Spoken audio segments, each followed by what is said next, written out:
안녕. 오늘 우리가 준비한 진짜 흥미진진한 이야기 보따리를 풀기 전에 너한테 미리 꼭 해둘 말이 있어. 맞아, 되게 중요한 주의사항이지.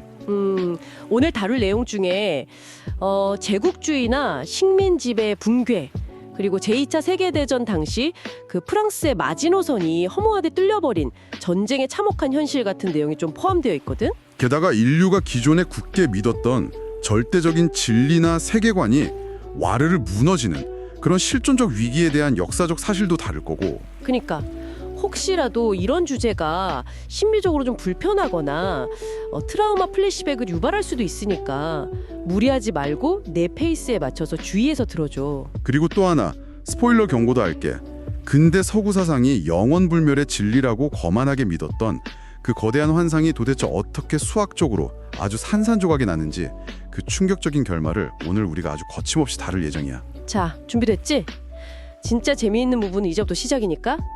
오늘 우리가 파헤칠 핵심 자료는 바로 처음 읽는 구조주의라는 책에서 발췌한 내용들이야. 구조주의.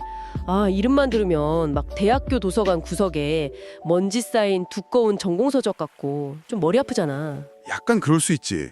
근데 전혀 걱정할 필요 없어. 이건 단순한 철학 이론이나 읊는 게 아니거든. 20세기 인류가 세상을 바라볼 때 썼던 그 투명한 안경이 어떻게 박살났는지 진짜 스릴 넘치는 역사적 사실 그 자체니까. 맞아. 자, 그럼 20세기 초중반으로 시계를 좀 돌려볼까? 그 당시에 전 세계 지식인들을 완전히 사로잡았던 가장 강력한 사상이 하나 있었잖아. 당연히 마르크스주의지. 그 당시 지식인들의 절반 이상은 스스로 마르크스주의자라고 할 정도였으니까. 그게 참 재밌는 게 당시의 사람들에게 마르크스주의는 그냥 단순한 경제 이론이 아니었어. 세상을 움직이는 절대적인 역사의 법칙이었지. 그러니까 낡은 자본주의는 무너지고 결국 사회주의라는 완벽한 목적지로 인류가 직선으로 진보한다는 굳건한 믿음이었거든. 그치. 근데 그 와중에 사르트르 같은 실존주의자들은 또 좀 다른 이야기를 했잖아. 인간이 그냥 정해진 역사에 휩쓸려가는 게 아니라 그 앙가주망, 그러니까 사회적 참여를 통해서 스스로 의미를 찾을 수 있다고 엄청 뜨겁게 외쳤지. 맞아. 사르트르는 그 거대한 역사의 톱니바퀴 속에서도 인간 개인의 주체성이랑 자유의지를 지켜내려고 필사적으로 노력했던 거야. 근데 시간이 좀 지나면서 그 완벽해 보였던 믿음에 엄청난 균열이 생기기 시작하잖아.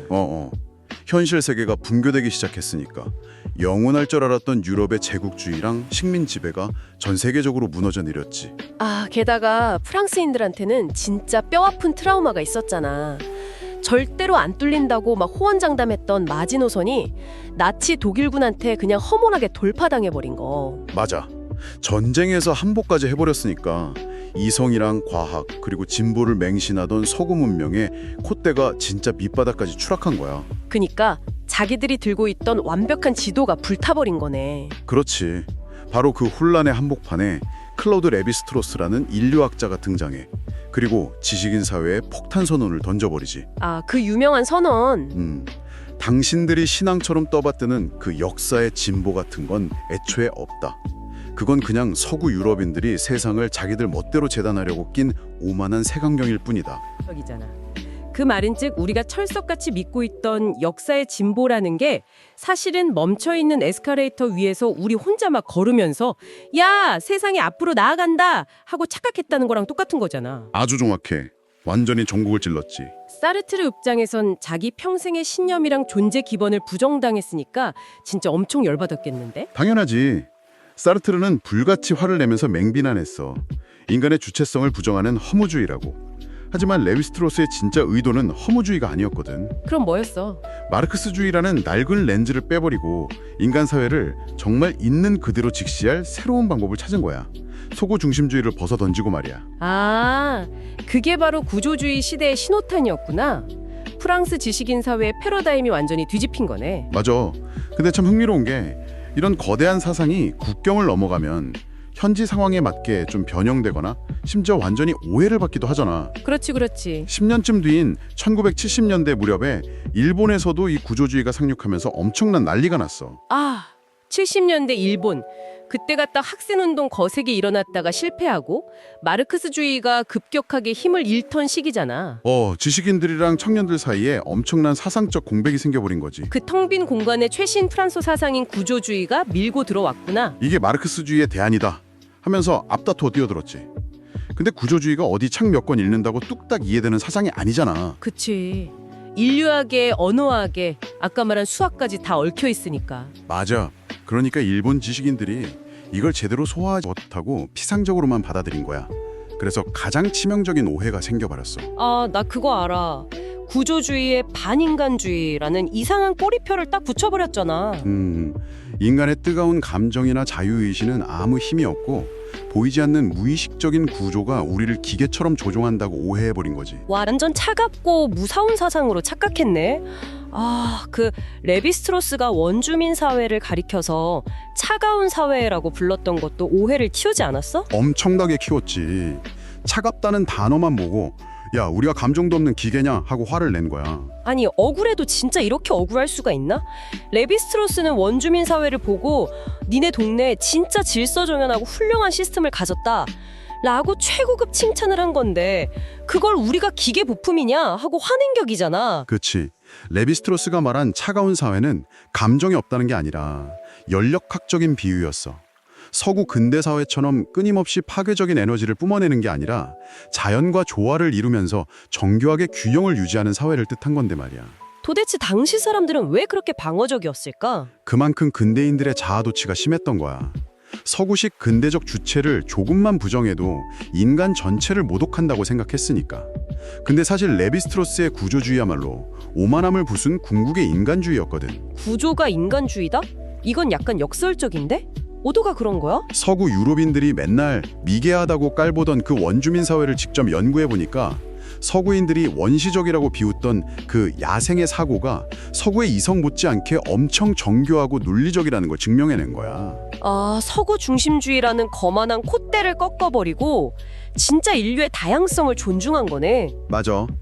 너희들 서구의 이성이나 아마존 원주민의 논리나 인류의 뇌 구조 관점에선 완벽히 동급이다. 이렇게 선언한 거지. 근데 여기서 진짜 궁금한 게 하나 생겨. 뭔데? 말로만 쟤들도 우리만큼 똑똑해. 우긴다고 서구학계가 아 그렇군요 하고 인정해줄 리가 없잖아. 뭔가 반박할 수 없는 객관적인 무기가 있었을 텐데 그걸 도대체 어떻게 증명한 거야? 바로 그 지점이 오늘 이야기의 하이라이트야. 상상도 못할 무기가 등장하거든. 오, 뭔데? 르네상스 미술의 원근법이랑 현대 대수학. 원근법이랑 수학? 아니 인류학에 미술이랑 수학이 갑자기 왜 튀어나와? 자, 일단 원근법부터 생각해봐. 원근법은 세상을 그리는 주체, 즉 특정한 위치에 서 있는 인간의 시점에서 객관적으로 포착하려는 근대적인 시도였어. 아, 미술 시간에 배운 거 기억난다. 캔버스 위에 소실점 하나 딱 찍고 사물들이 거기로 모이게 그리는 거잖아. 맞아. 근데 원근법으로 그리면 현실에서는 절대 안 만나는 평행선이 캔버스 위 소실점에서는 만나게 되잖아. 기차길 레일 같은 거. 진짜 그러네. 수학자들은 이 시점에 따라 형태가 변하는 현상에 주목했어. 거기서 나온 게 사형 기하학이야. 시점이 달라지면 정사각형이 사다리꼴로 보이기도 하잖아. 이렇게 모양이 변하는 걸 변환이라고 해. 아, 삐딱하게 보면 다르게 보이는 거? 응. 근데 사형 기하학의 진짜 핵심은 그렇게 형태가 사다리꼴로 찌그러지고 변환되는 와중에도 네 개의 직선으로 이루어져 있다. 같은 절대 변하지 않는 성질이 존재한다는 거야. 이걸 수학에선 불변성이라고 불러. 변환과 불변성. 아, 잠깐만. 모양은 변해도 그 뼈대 같은 불변성은 남아있다. 그게 레비스트로스가 말하는 구조야? 와, 정확해. 눈에 보이는 표면이 아무리 달라도 그 밑바닥에 깔려있는 변하지 않은 관계의 틀. 그게 바로 구조지. 레비스트로스는 여기서 한 발 더 나아가서 현대 대수학의 군 이론을 끌어와. 대수학의 군 이론? 수학라고 쫄 필요 없어. 레비스트로스가 오스트레일리아 원주민들의 엄청 복잡한 결혼 규칙을 분석했거든. 그걸 카리에라형 혼인 클래스라고 하는데 부족을 4그룹으로 나누고 A그룹 남자는 무조건 B그룹 여자랑 결혼하고 자식은 C그룹이 된다. 같은 룰이었어. 헉? 말만 들어도 머리 아픈데. 원주민들이 그런 복잡한 룰을 지키고 살았다고? 서구학자들도 처음엔 그냥 원시인들의 기이한 관습이라고 무시했어.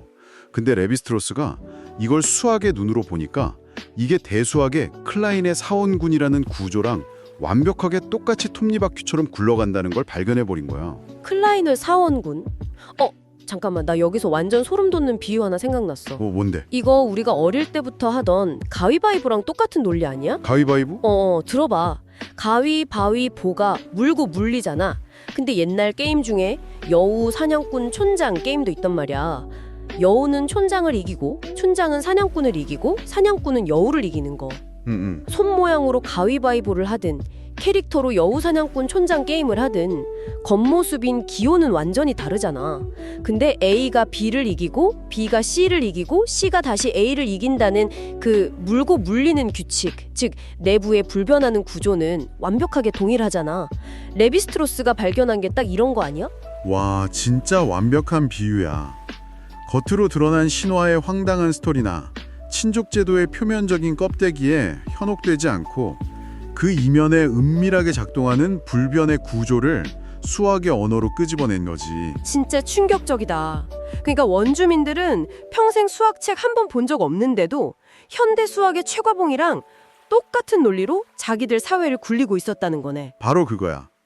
서구의 첨단 과학이나 원주민의 신화나 겉모습만 다를 뿐 인간 정신이 작동하는 논리적 구조는 완벽하게 똑같다는 걸 빼박 증거로 들이민 셈이지.